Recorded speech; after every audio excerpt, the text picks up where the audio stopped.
মাওবাদী নেত্রীর খোঁজে রাজ্যে এনআইএর অভিযান। রাজ্যে 10টিরও বেশি জায়গায় তল্লাশি চলছে সকাল থেকেই।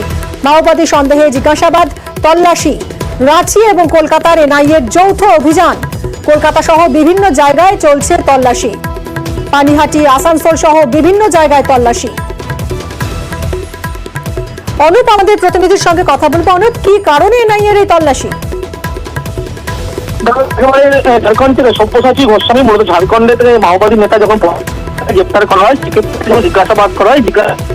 বেশি তথ্য অনুসন্ধান করতে পেরেছিল এনআইএ।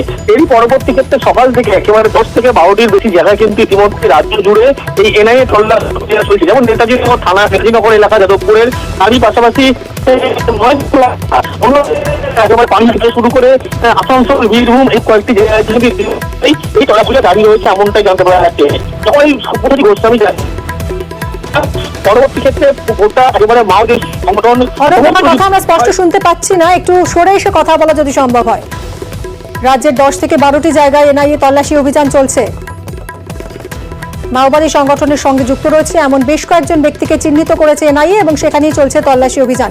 হ্যাঁ অনেক, তুমি আমাদের যেরকম জানাচ্ছিলে সব্যসাচী গোস্বামীকে গ্রেপ্তারের পরবর্তী ক্ষেত্রে কিন্তু নাম উঠে আসে এবং বেশ কিছু তথ্য অনুসন্ধান করতে পারে যে একেবারে নদিয়ার বাসিন্দা নির্মলা বিশ্বাস এমনটাই জানতে পারে। তিনি কিন্তু গোটা এই দেখভাল করছিলেন। কিছুদিন আগে তিনি কলকাতায় এসেছিলেন। কলকাতায় এসে বেশ কয়েকটি জায়গায় তিনি কিন্তু একেবারে সেই সমস্ত জায়গায় এখানে যখন অনুসন্ধান এবং বেশ কিছু তথ্য আদান প্রদান করেছিলেন, পরবর্তীতে তিনি চলে যান। এমনই সূত্র মারফত খবর পায়। এরপরেই সকাল থেকে এনআইএর পক্ষ থেকে তল্লাশি অভিযান করা হচ্ছে। শুধু তাই নয়, এক্ষেত্রে দেখলে দেখা যাবে ঝাড়খণ্ডের টিম তারাও কিন্তু মূলত এই যে তল্লাশি অভিযান সেই তল্লাশি অভিযানে রয়েছে এবং মূলত হ্যান্ডলার হিসাবে কিন্তু একজন কাজ করতো শিবকা চক্রবর্তী নামে। ইতিমধ্যেই তার যে পানিহাটির বাড়ি সেখানেও কিন্তু এনআইএর পক্ষ থেকে তল্লাশি অভিযান জারি করা রয়েছে। এবং সর্বশেষ বলা যায় যে এই যে মাও যে চক্র মূলত যখনই একেবারে গ্রেপ্তার করা হয়েছিল সব্যসাচী গোস্বামীকে, তার পরবর্তী ক্ষেত্রে কিন্তু নির্মলা বিশ্বাসের নাম উঠে আসে এবং নদিয়ার বাসিন্দা তিনি এমনটাই জানতে পেরেছিলেন এবং তার হ্যান্ডলার হিসাবে কিন্তু কাজ করতেন এই শিবকা চক্রবর্তী। সেই কারণে রাজ্যের এখনো পর্যন্ত সব মিলিয়ে 12টির বেশি জায়গায় কিন্তু এই তল্লাশি অভিযান চালানো হচ্ছে এনআইএর পক্ষ থেকে। সকাল থেকেই এই তল্লাশি অভিযান যেমন জারি রয়েছে, কেন্দ্রীয় বাহিনীর জওয়ানদের সঙ্গে নিয়ে এনআইএ আধিকারিক তারা কিন্তু এই তল্লাশি অভিযান ইতিমধ্যেই তা বর্তমানেও চালাচ্ছে। ধন্যবাদ অনুপ।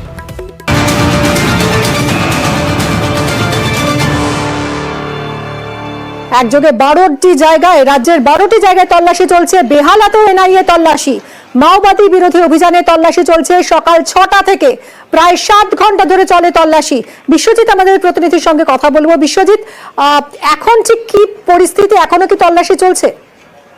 না, বেলা 1টা নাগাদ এই টিম তারা বেরিয়ে গেছেন। 6 জনের টিম এসেছিলেন এনআইএ আধিকারিকরা। প্রায় সকাল 6টা নাগাদ তারা বেহালার এই আবাসনে ঢোকেন, পরমা আবাসন, এবং সেখানেই তারা মাওবাদী লিঙ্ক খুঁজছে। তারা মূলত এই অভিযান যে 12টি জায়গার কথা বলা হচ্ছে তার মধ্যে একটি ওই বেহালার আবাসন এবং সেখানেই 6 জন আধিকারিক তারা আসেন। তবে হরিদেবপুর থানার পুলিশ ঘটনাস্থলে ছিল এবং তারাও এই যে এনআইএ আধিকারিকরা যখন ঘরের ভেতরে তল্লাশি করছিলেন তখন তারা বাইরে ছিলেন এবং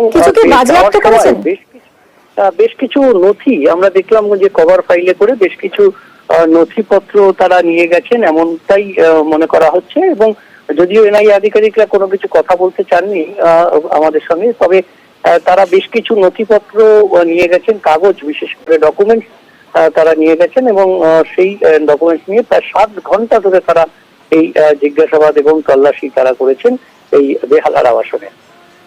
ধন্যবাদ বিশ্বজিৎ।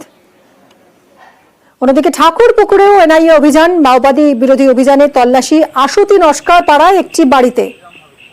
সমীর আমাদের প্রতিনিধি রয়েছেন। সমীর, তল্লাশি কি এখনো চলছে? কি আপডেট?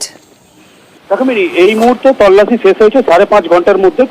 তল্লাশি 5.5 ঘন্টা ধরে বেশ কিছুক্ষণ তল্লাশি চলে ঠাকুরপুকুর নস্কর পাড়ায় এবং ওখানকার যে আশুতি থানার পুলিশ আছে তাদেরকে নিয়ে সংঘবদ্ধভাবে সেই সকাল থেকে একদম 11:30 নাগাদ হয়, 5.5 ঘন্টা নাগাদ এই তল্লাশি চলে এবং এখান থেকে 5টি মোবাইল এবং বেশ কিছু নথিপত্র জোগাড় নিয়ে গেছে এবং সোমনাথ বাবু যে বাড়ি, সোমনাথ বাবু ওখানে আত্মীয়র বাড়িতে থাকতো, সেইখানে এসে সেইখানে এবং ওনার কাছে যেটুকুনি শোনা গেল উনি একটা নকশালপন্থী সংগঠনের শাখার সংগ্রামী শ্রমিক মঞ্চের সঙ্গে যুক্ত আছে এবং ও বলে সংগঠনের যে আমাদের যে নকশালপন্থী আছে সেই নকশালপন্থীর সঙ্গে সংগঠনের সঙ্গে যুক্ত। কিন্তু এমন কোনো কাজের সঙ্গে উনি যুক্ত না যে কোনো এনআইএ ওর বাড়িতে আসতে হবে। এবং এনআইএ এসে ওনার কাছ দিয়ে যে মোবাইল এবং কাগজপত্র উদ্ধার করে নিয়ে গেছে এবং ওনাকে একটা কাগজ ধরিয়ে গেছে যে রাঁচিতে 15 আগস্টের সময় দেখা করতে হবে। কিন্তু উনি বলেছে রাঁচিতে আমি দেখা করতে পারবো না, কলকাতার আশেপাশে কোনো জায়গায় হলে আমি দেখা করবো। তখন সোমনাথ বাবুকে বলা হয় ঠিক আছে, কলকাতার সেই সল্টলেকে যে এনআইএ অফিস আছে সেই এনআইএ অফিসে 15 আগস্টে এসে দেখা করতে। বেশ, ধন্যবাদ সমীর। পানিহাটিতেও এনআইএ হানা। পানিহাটির পল্লীস্ট্রিতে একটি বাড়িতে তল্লাশি চালানো হয়। মাওবাদী সংগঠনের সঙ্গে যুক্ত থাকার অভিযোগ। সুবীরের থেকে আরো আপডেট নেব।